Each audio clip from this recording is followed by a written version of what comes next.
Governor, welcome to the program. Thanks, John.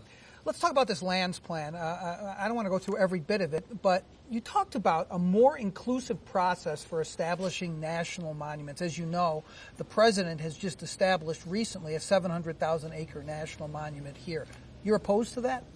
I don't know the specifics of this case, but it looks to me like the report of it was, as I went about this, seeking the advice of Senator Heller and others, that this was to try to break the record of the number of acres that a president can unilaterally create in terms of a monument. You don't really think that's why he did it, do you? Look, I don't know. I just know that restricting access to public lands should not be the priority of the federal government. There ought to be a way to balance the economic interests of communities and states and the public good, the larger public national good. And that was the basic intent of my proposal, is to move to a bottom-up approach where there's more collaboration. But this is preserving a lot of beautiful, pristine land. I know you're not against that. Your whole plan calls for a balance. So what's wrong with this one then? This particular one, because is it necessary? Does it create, does it restrict access for people to be able to hunt and fish or to hike? I don't know. I mean, that's the problem, is that you do this without any input from the communities and that are impacted by it. You're not doing the right thing. Well, how do you know they didn't get input from the communities? Because they didn't. Because I talked to the people that after this happened. But they talked to some people.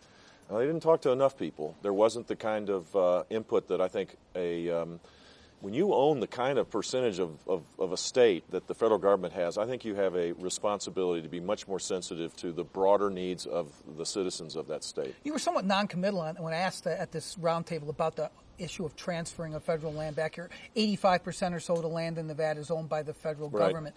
Do you think some of that should come back to the state?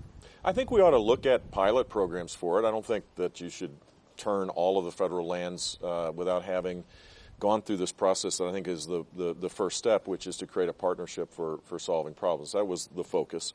There are a lot of places in the West that aren't as keen about the transference of land, and so I'm sensitive to that as well. Either way, you got to pay for it, right? The government, whether it's the state government or the federal government. So if you give all the land back to the state, or some of it even, the state's going to incur a cost, right? That's right. That's exactly right. So it's a question of sovereignty. There are reasons why states would want to do that. I think it needs to be looked at on a case-by-case basis. You've also mentioned moving the DOI, essentially the Department of Interior, out to the west. You've mentioned several cities. You're not focusing on one yet, although Reno was in there, so we in Nevada appreciate that. But that's really just symbolism, isn't it, Governor? I mean, there's already offices out here in the west for the BLM, et cetera. Great question, because my first impulse on this was that it was symbolic, and symbolism's not bad, but, was there substance behind it? And I talked to a lot of people about this because I believe in substance. And interestingly, the people that served inside the Department of Interior, I asked, said, keep it there. People that had been there.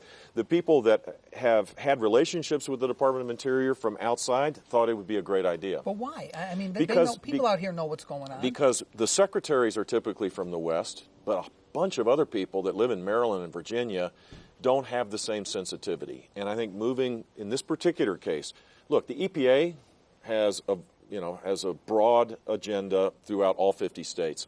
The Department of Interior, but for a couple of the agencies inside the department, is almost exclusively a Western-driven kind of department. I think it makes sense to move it out. Let's talk about another lands issue. Under a Jeb Bush administration, if a rancher refused to pay his fees for 2 decades, he should pay them. Should he be arrested if he doesn't do it? Look, there's... you know who I'm talking about, right? No, Clive and Bundy. I've read about it. If there should be no, the courts have ruled he should pay. What if he won't? What do you do? What should the BLM do in this situation? The Obama administration's BLM has said they were going to take action. Nothing has happened. What kind of message? I think they should take action. I think the rule of law applies here. You think he should be arrested? I think they should take action. I don't know exactly what the legal remedies are, but the rule of law applies. You can't just avoid paying a lease. You signed a lease. Other ranchers are paying fees, right? Look, I mean, in Reno, you're renting an apartment, and you don't pay the rent. Your landlord has rights to vacate. So something should happen to Clive and Bundy. Absolutely. Let's talk about another land issue that you're familiar with, federal land issue. It's something called Yucca Mountain. You and I have had conversations about it before. I'm still not clear on your position on Yucca Mountain. So why? What's unclear about it? I'll tell you what's unclear. When you were in South Carolina, where everyone loves Yucca Mountain, you say, "Oh, I don't know the details of Yucca Mountain." Whoa, wait a second, John. You used to be for Yucca Mountain. Your name is still on a website. You've said now you've made some other comments here. Hang on a So second. what happens when you get elected to Yucca Mountain? Just that's a simple question.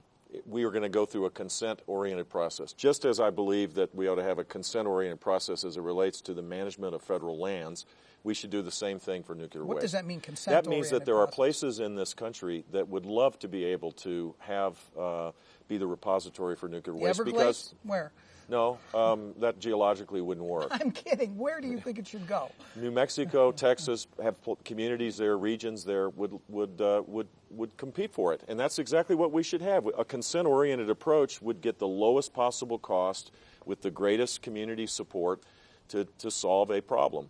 And clearly here, there's not that kind of community support. There's not the statewide support that So short-circuit it then. So you would not proceed with licensing of Yucca Mountain, correct? Correct. We would put it out on a consent-oriented basis, and there's legislation pending to do just that. And there's a ton of dough sitting in some escrow account somewhere, $30 billion, to begin that process. And that's exactly what we should do. So there have been some of these other communities you mentioned that at times have sniffed around about maybe we take the project. But what if they don't? You're still going to say if Nevada doesn't want it, Nevada should not have to take it, I think they will. I think they will. But what if they don't?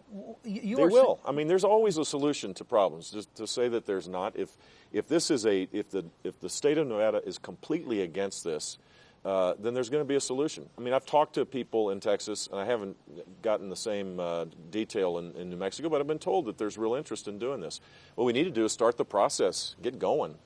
Seems like the most dynamic country on the face of the earth has become a lot less dynamic about solving problems these days. And you are known as a problem solver, so I'm going to say it one more time. You're saying under a Jeb Bush administration, nuclear waste will not come to Yucca Mountain, correct? I'm saying that we're going to go to a consent process. You can just say yes, it's not well, going to happen. if Nevada doesn't want to have it, then they're not going to participate in that consent process, right? No, fair enough.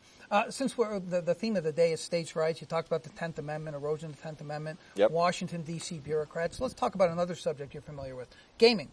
Is there a federal role, would there be, under a Jeb Bush administration for regulating gaming at all? Do you think there should be?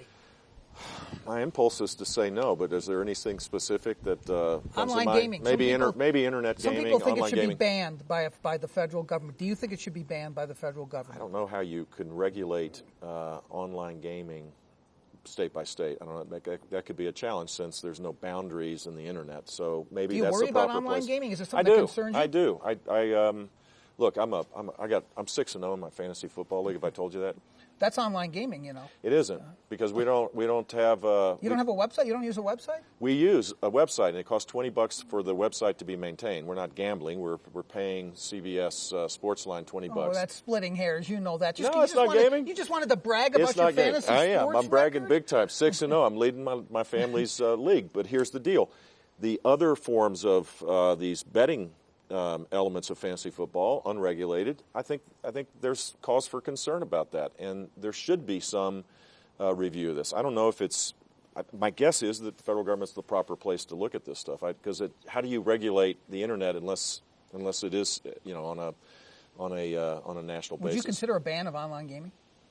Yeah, I don't like gambling, just for the record. And is that politically incorrect in Nevada? You're probably saying that in the wrong place. Oh, I'm in a beautiful park. It's not so bad. There are no slot machines there. I think that's the decision the states made. I fought gambling in Florida, and I'll continue to do it. I don't know if you saw the debate where I had a chance to point out to Mr. Trump that he was not being truthful about his desires for gambling in my state, and we fought and we won. And every fact checker backed you up on that.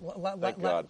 Last issue, I real quickly want to deal with this because it keeps coming up in the press. Is the last question I'm going to ask you about. This whole debate that seems crazy that Trump started about 9/11 and who's responsible for that. And you said that your brother kept us safe. There was no incidents after 9/11. Yeah. 9/11 took place during your brother's administration. Yeah, look, he kept us safe. He responded. He responded to the challenge, and that's what you would want a leader to do. And the question that should be asked is, Mr. Trump capable of being commander-in-chief and president of the United States with outrageous statements? Not just that. I mean, look, in the last 3 weeks, he said that it's great that Russia's in Syria. It's fantastic. The Russians can take out ISIS. And a week before that, he said that it was fantastic. Let ISIS take out Assad.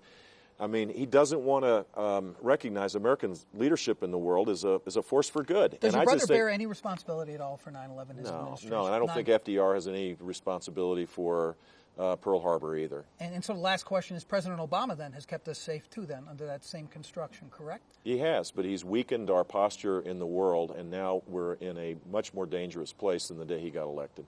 Governor Bush, thanks for coming on. I really appreciate it. You bet. All right.